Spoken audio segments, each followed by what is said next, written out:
The ceasefire is hanging by a thread. 2 days ago, April 25th, Iranian diplomats walked out of Islamabad. Trump cancelled his own envoy's trip to Pakistan within minutes. Both sides have already violated the truce multiple times. The US naval blockade is still active. Iran's Strait of Hormuz is still choked. And Trump went on record this week. Lots of bombs start going off if the ceasefire expires.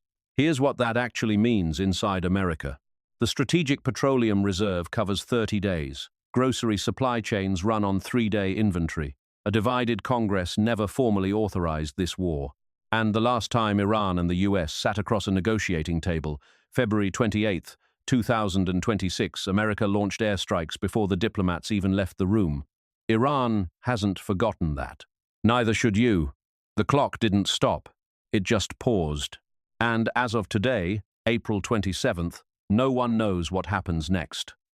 This video is a simulation of the moment it finally breaks. The ceasefire expires on a Tuesday, not with a televised address, not with a Security Council vote or a formal declaration. It just stops being in effect. The White House announces at 11:47 p.m. Eastern, April 29th, that the United States considers the truce formally void following a reported incident in the Persian Gulf. Iranian naval vessels allegedly fired warning shots near a US-guided missile destroyer. Tehran denies it. The Pentagon confirms it with a brief statement and satellite imagery. That's all the justification that gets made public. Within 6 minutes, Trump signs an executive order authorizing resumed offensive operations against Iranian nuclear and military infrastructure. The decision bypasses a full National Security Council session. 3 advisors are in the room. 2 more join by secure video from separate locations. The Joint Chiefs are notified after the signature, not before. Here's where the institutional machinery begins to crack. Congress never formally authorized this war, not under the War Powers Resolution's 60-day requirement, not under any AUMF specific to Iran. The administration has been running on a stretched reading of the 2001 Authorization for Use of Military Force, the statute written for al-Qaeda 3 weeks after September 11th. When the Obama administration applied that logic to ISIS in 2014, legal scholars called it a reach. For Iran in 2026, it's a constitutional fiction. The moment US ordnance falls on Iranian territory again, that question who in the constitutional order actually authorized, this stops being a law review argument. By midnight, cruise missiles strike 3 installations near Isfahan. Iranian air defense systems come online within 90 seconds. 2 US F-35S flying sorties from the USS Gerald Ford are engaged by Iranian surface-to-air batteries over the southern Gulf. 1 aircraft returns to the carrier, 1 goes silent. The pilot's name isn't officially released until morning. It's already on Reddit by 1:14 a.m. Back home, the Strait of Hormuz situation sharpens immediately. Under ceasefire terms, Iran had been permitting limited tanker transit, roughly 40% of pre-war volume. That ends within the hour. The US naval blockade on the Gulf side tightens in response. Within 3 hours of the first strike, Brent crude climbs from $94 to $119 per barrel in Asian overnight markets. New York is still asleep. The trading algorithms aren't. The State Department's crisis line rings simultaneously from Riyadh, Ankara, Brussels, and Tokyo. None of these governments received advance notice. The British Foreign Secretary calls the Secretary of State directly. That call lasts 4 minutes. Congress is not in session. Several key committee chairs are in their home districts. The Senate Majority Leader is reached by phone at 12:30 a.m. Eastern and informed of what has happened. He is told. He is not asked. There's still a window here. Narrow. If Iran's supreme leader issues any signal of de-escalation in the next few hours, if the UN Security Council calls an emergency session, if any allied government threads a back channel, there's still a path off this ledge. The machinery of escalation is fast, but it isn't yet irreversible. But Iran has not forgotten February 28th. Their diplomats sat across a table from American counterparts, and the bombs came anyway, before the delegations cleared the building. At 2:15 a.m. Tehran time, the Supreme Leader's office issues one statement: the Islamic Republic will respond at the time and place of its choosing. That's not de-escalation language, that's a countdown, and nobody in Washington has agreed on what it's counting down to. By 3 a.m., the information environment starts to fracture. The emergency alert system, the same infrastructure that interrupts your phone for tornado warnings, activates for the first time in this context. The message is brief. The president will address the nation at 6 a.m. Eastern. Stand by. No context. No instructions. Just a sound and a timestamp. For most Americans who wake up to this, the first instinct is social media, and that's where things get complicated. By 6 a.m., there are 4 competing accounts of what's happening: the White House's version, a leaked Pentagon briefing fragment circulating on X, an Al Jazeera live feed showing Iranian state television footage of missile fire near Bandar Abbas, and a thread from a former NSC staffer claiming the Gulf incident that triggered everything was manufactured. Nobody can immediately verify which version is accurate. All 4 are trending simultaneously. The president's 6 a.m. address runs 8 minutes. He describes the Iranian provocation, the U.S. response, frames the entire situation as defensive. He uses the phrase peace through strength 4 times. He does not mention the pilot, who didn't come back. The markets don't care about the speech. Futures trading had been moving for hours.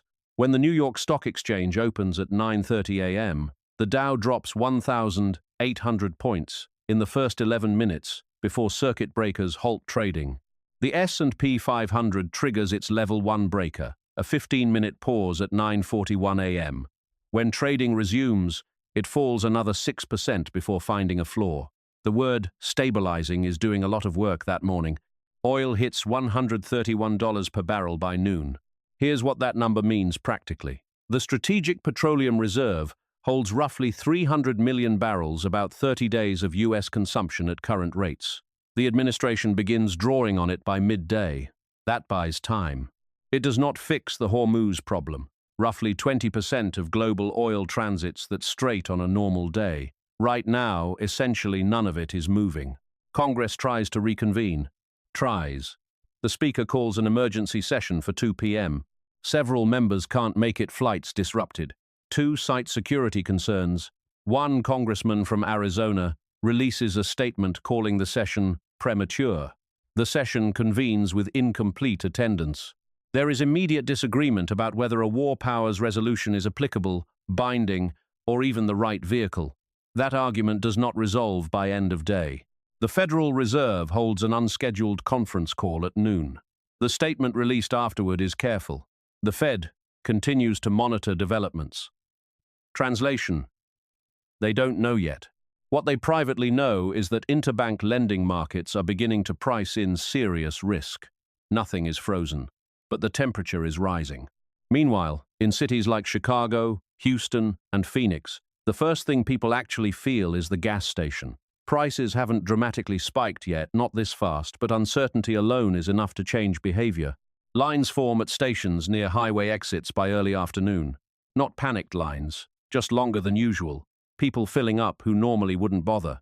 That's how supply chains break, not with a single catastrophic failure, but with 1,000 small decisions made by rational people who don't want to be caught short.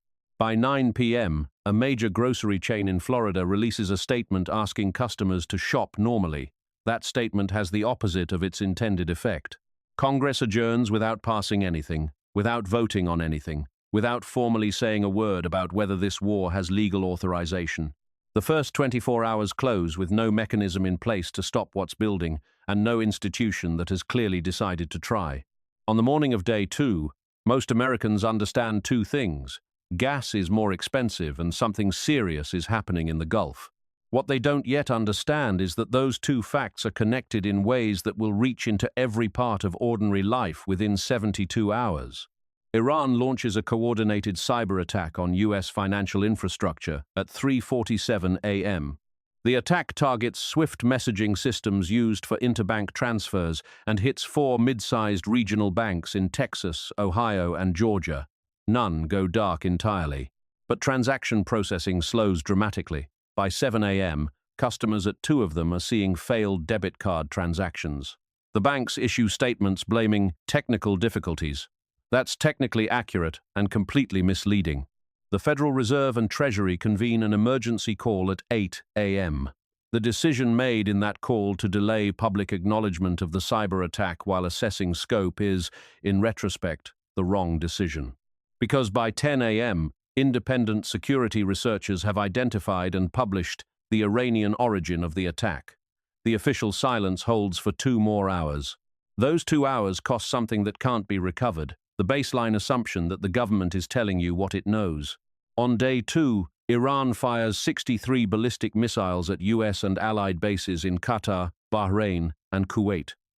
Most are intercepted. 8 are not. The installation in Bahrain takes the worst hit, 22 US personnel killed, the runway partially destroyed. This is the largest single-day American military casualty event since 2011. The press briefing that afternoon runs 60 seconds. On day 3, the grocery supply chain shows its first real stress fractures. The American food distribution system runs on just-in-time inventory. Most major urban distribution centers hold 3 to 5 days of stock at any given moment.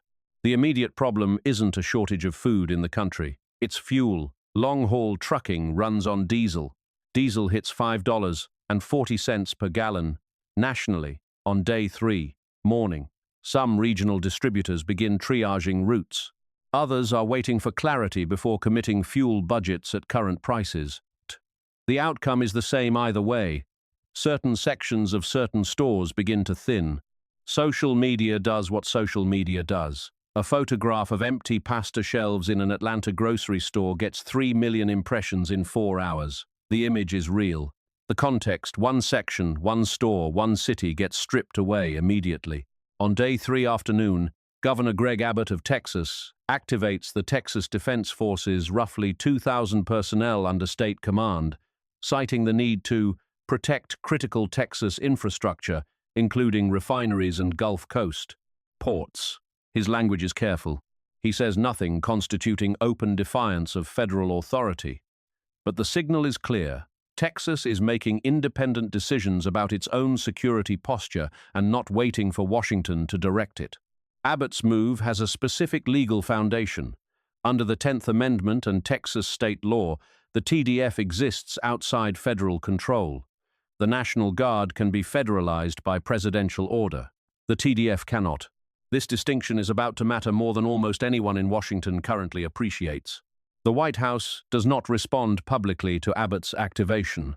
The Pentagon issues a brief statement noting that coordination with state partners remains strong. It does not sound like coordination. It sounds like spin. By day 4, 3 more governors have activated state-level assets under their own authority. None are in open defiance of federal directives. None are asking permission either. The concept of a unified federal response is dissolving at the edges quietly, with plausible deniability, but unmistakably. Institutional decay rarely announces itself. It just stops returning calls. On day 5, the Federal Reserve does something it has not done since 2008.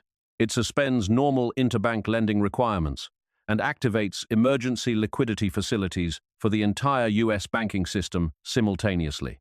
The announcement drops at 4:47 p.m. Friday after market close. The statement is careful. Precautionary measures, systemic stability. None of the sentences say what they mean. What they mean is that the interbank lending market, the overnight system by which banks cover reserve requirements from each other, is beginning to seize, not collapse, seize. The difference matters briefly. The FDIC issues a joint reassurance statement. Their insurance fund backstops roughly 1.3% of total U.S. deposits. Historically, official reassurances about deposit safety trigger the exact behavior they're designed to prevent. By Saturday morning, ATMs in several major cities report intermittent outages. The cause is mundane transaction processing backlogs from the cyber attack, compounding with elevated system load. People standing at non-functioning ATMs don't know that. They know the machine doesn't work. The congressional situation has become a constitutional crisis in slow motion. On day 6, the House passes a war powers resolution along largely partisan lines, directing the president to halt offensive operations within 30 days. The Senate fails to take it up, procedurally blocked. The White House issues a statement calling the House resolution non-binding and constitutionally deficient, citing executive authority over military command. The last time a president actually complied with a war powers resolution was never, but the House vote now means roughly half of Congress is officially on record opposing this war. That's not a legal constraint on the executive. It's a political one. And political constraints are the only kind that have ever actually worked. On day 7, Iran announces the Strait of Hormuz closed to all non-Iranian flagged vessels indefinitely. This is the line that transforms the situation from serious to structural. Allied governments that had been watching carefully now face decisions. Japan, South Korea, and Germany, economies deeply dependent on Gulf energy issue statements calling for immediate negotiations. None of them have military leverage in this theater. All of them have economic leverage, and all of them are quietly signaling that American unilateralism carries a price they intend to present at some point. On day 8, Abbott escalates. He announces Texas refineries and Gulf ports will prioritize in-state fuel distribution over federal allocation directives. He frames it as emergency consumer protection. Under federal law, the Secretary of Energy holds authority over fuel allocation during a declared energy emergency. The administration hasn't declared one yet. Abbott is daring them to. This surfaces the National Guard command problem that defense lawyers and constitutional scholars have been gaming out for years. Under Title 32, the governor controls the Texas National Guard in state active duty status. Under Title 10, the president can federalize that guard, overriding the governor entirely. But federalization requires a formal finding, a legal process, and a willingness to publicly pit the U.S. military against a governor who will make that confrontation the only story in America. The administration doesn't issue the order. No federalization comes. By day 9, Louisiana and Oklahoma align with Texas's fuel posture. This is no longer 3 governors making independent decisions. This is a coalition, operating on the shared assumption that Washington will not force a confrontation. By day 10, that assumption has been validated. Fragmentation appears in a Washington Post headline for the first time on day 10. By nightfall, it's everywhere, but fragmentation implies something violent and abrupt. What this actually looks like is quieter and more permanent, like a rope that's been fraying for years, and you're only now watching the last threads give. The point of no return doesn't announce itself either. You just look back later and realize you passed it on a Tuesday. There are 3 realistic paths from here. They don't all end the same way. The worst case is what historians might eventually call accelerated dissolution. Federal authority over energy and currency continues eroding as more states make unilateral resource decisions. The interbank system, patched by emergency Fed measures, lurches through a second major failure, a large regional bank in a high-population state that becomes politically impossible to bail out quietly. Congress remains paralyzed. The Gulf oil disruption extends past 90 days. At that point, you're looking at sustained unemployment above 12%, supply chain failures reaching pharmaceuticals and electronics, and a federal government that retains nominal existence but can no longer enforce its own directives beyond the immediate reach of loyal military units. The historical parallel is Weimar Germany between 1919 and 1923, a central government that held legal legitimacy long after it lost practical control, with regional powers and parallel institutions filling the void. Everyone knows how that story ended. The middle case is managed dysfunction. The Gulf conflict grinds into an undeclared stalemate, neither side capable of the decisive move needed to end it, both absorbing costs. Domestic economic damage is severe, but not catastrophic. GDP contracts 4 to 6%. Unemployment climbs to 9 or 10. 2 or 3 states maintain an adversarial posture toward Washington, while the majority of the country holds together under emergency measures. Constitutional standoffs get litigated slowly, expensively, inconclusively. Congress eventually passes a vague authorization for the existing military posture, not because it's right, but because continued inaction becomes more politically painful than the vote. The historical parallel is the first 2 years of Korea combined with Nixon's second-term domestic collapse, the country half functioning, a government limping forward on institutional inertia, while public trust erodes faster than anyone admits. The best case requires 2 things in rapid sequence. A ceasefire Iran actually trusts, meaning not a repetition of February 28th and a domestic political reset where the administration concedes some congressional authority over the war in exchange for political cover on the purse. Way back to negotiation. This is not impossible. It requires existing back channels to produce something. And it requires both governments to find language that lets everyone claim partial victory. The historical parallel is the end of the 1973 Yom Kippur War, an extremely dangerous regional conflict ultimately contained by sustained diplomacy at serious cost before it consumed everything it touched. Which one actually happens? The middle case, not because it's preferable, but because American institutions have a specific kind of structural resilience, the kind that survives incompetence, survives division, even survives partial legitimacy, collapse, as long as the material conditions don't deteriorate fast enough to force a binary choice on ordinary people. The worst case requires economic damage to outrun the political system's absorption capacity.